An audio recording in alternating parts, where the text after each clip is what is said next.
नगर पालिका में बड़ा घोटाला। राजसमंद जिले के नाथद्वारा नगर पालिका में करीब 500 करोड़ रुपए के घोटाले का मामला सामने आया है।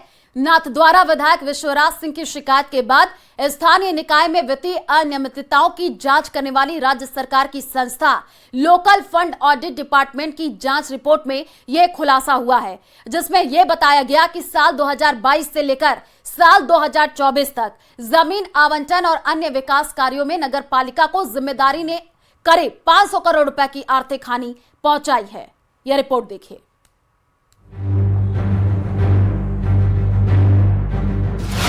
नाथद्वारा नगर पालिका में बड़ा घोटाला। लोकल फंड ऑडिट विभाग की जांच में खुलासा। 2022 से लेकर साल 2024 के बीच आवंटन में गड़बड़ी।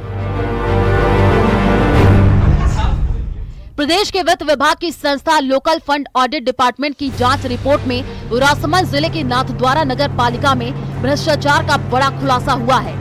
ये संस्था प्रदेश के स्थानीय निकायों में वित्तीय अनियमितताओं और गड़बड़ियों का ऑडिट करती है।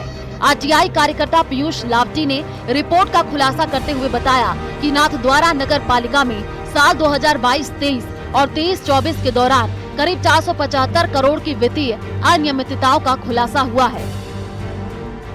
निधि अंकेक्षण विभाग की रिपोर्ट है। राजस्थान सरकार की एक संस्था है, ये उसकी रिपोर्ट है और राजस्थान सरकार की अनुमति से ही ये जांच होती है। तो सरकार ने ये जांच करवाई। मैं सरकार का बहुत बहुत धन्यवाद देना चाहूंगा। इसमें मुख्यमंत्री जी, उप मुख्यमंत्री जी और स्थानीय विधायक और सांसद महोदय का भी बहुत बहुत धन्यवाद, जिन्होंने मेरे आग्रह पर जिसके खिलाफ रिकवरी निकली है उनसे रिकवरी वसूलनी चाहिए, अन्यथा उनकी अन्य जायदादों में से अगर वो नहीं वसूल करते हैं और नहीं बढ़ते हैं तो उनकी अन्य जायदाद को कुर्क करके और उनसे वसूली करनी चाहिए। 2-2.5 साल से मैं इसमें संघर्ष कर रहा हूँ। मैं इवन राजस्थान के सभी विभागों में लगभग जा चुका हूँ। राज्यपाल के पास भी गया, मुख्यमंत्री जी के पास भी गया, जिस टाइम अशोक जी गहलोत मुख्यमंत्री थे उनके पास भी गया, उप मुख्यमंत्री के पास भी गया, स्वायत्त शासन मंत्री जब शांतिलाल जी धारीवाल थे उनके पास भी गया। मैंने सब जगह से इसकी मांग करी पर कहीं से जांच नहीं हो पाई। परंतु सरकार बदलने के बाद में जब ये सरकार आई तब सरकार ने इसको अनियमितता देखी और इसको जांच के आदेश दिए।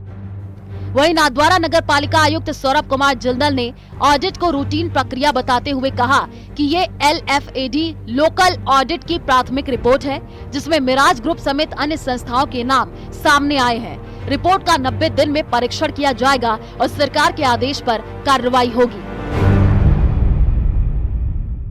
अभी हमें जो है ऑडिट की जो रिपोर्ट मिली है और इस रिपोर्ट के तहत जहाँ तक आपका जो सवाल है कि मिराज का कोई जो है 400-500 करोड़ का कोई जो है उनका बताया है कि सब कोई घोटाला हुआ है या उनके द्वारा कम राजस्व हुआ है, तो इसकी जो है एक ऑडिट ब्यूरो बना है हमारे द्वारा जो है 90 दिन में इसकी प्रथम अनुपालना भेजी जाती है। उससे पहले जो संबंधित का होता है उसको हम नोटिस जारी करते हैं। नोटिस जारी करने पर उनसे जो है जवाब लिया जाता है। यदि वो जवाब संतुष्टिपूर्वक होता है तो उसको ऑडिट स्वीकार कर लेती है और यदि वो संतुष्टिपूर्वक नहीं होता है तो फिर उसके खिलाफ जो है वसूली की कार्रवाई है या अन्य कोई जो कार्रवाई है जो भी राज्य सरकार उसको उचित समझती है वो कार्रवाई की जाती है। नगर पालिका के खिलाफ संस्था द्वारा की गई ऑडिट में प्रदेश का अब तक का सबसे बड़ा भ्रष्टाचार का मामला सामने आया है। स्थानीय स्तर से लेकर राज्य सरकार और न्यायालय में भी मिराज कंपनी के खिलाफ जांच विचाराधीन है। देखना होगा कि मामले में अब सरकार क्या कार्रवाई करती है। राजसमंद से न्यूज़ 18 राजस्थान के लिए अलकेश सन्हाड़े की रिपोर्ट।